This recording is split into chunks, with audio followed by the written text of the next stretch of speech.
একটা কাক ময়ূরকে খুব ভালোবাসতো, তাই সে প্রায় সময় ময়ূরের পিছনে ঘোরাফেরা করতো, ঘুরে বেড়াতো।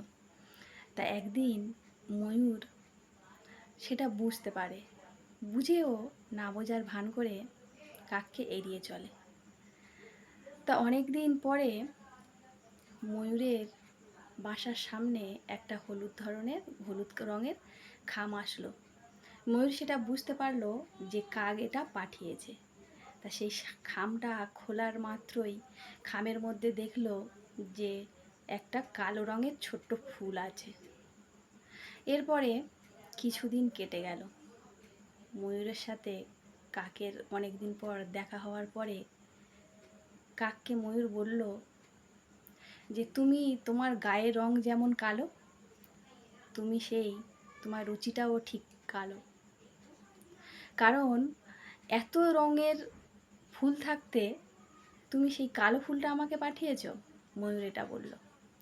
ময়ূরের এই কথাটি শুনে কাক ভীষণ কষ্ট পেল, সেখান থেকে চলে গেল। চলে যাওয়ার পরে ইতিমধ্যে সপ্তাহ কেটে গেল, মাস কেটে গেল, বছরও কেটে গেল। ময়ূর আর কাককে কোনো খোঁজ করলো না। ইতিমধ্যে হঠাৎ করে কয়েক বছর পরে কাকের সঙ্গে ময়ূরের একদিন দেখা হয়ে গেল।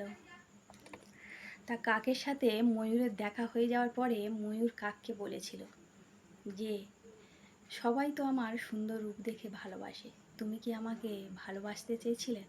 তাহলে কেন আমার মনটাকে জয় করলে না? তখন কাক হেসে উত্তর দিয়েছিল যে তোমার সাথে আমার একদিনই দেখা হয়েছিল, কিন্তু যতদিন দেখা হয়নি বা কথা হয়নি, একদিনই তো শুধু কথা হয়েছিল, যতদিন কথা হয়নি আমি ভেবেছিলাম যে তোমার সুন্দর রূপের পিছনে একটা সুন্দর মন লুকিয়ে আছে, কিন্তু তা নয়। তুমি একটা ফুলকে একটা ফুল, সামান্য ফুল, সেটা তুমি কালো রং নিয়ে বিচার করেছিলে। তুমি কিন্তু এটা ঠিক করনি। তখন থেকে আমি জানতে পেরেছি তোমার মনের ভিতরটা কেমন।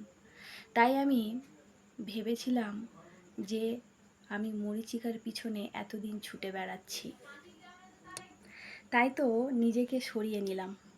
ময়ূর বললে এখন যদি আমি তোমাকে ভালোবাসতে চাই, তোমাকে পেতে চাই, তখন ময়ূর বললে যে চোখের নেশা আমার কেটে গেছে, আর তোমার সৌন্দর্য আমার আর চোখে পড়ে না।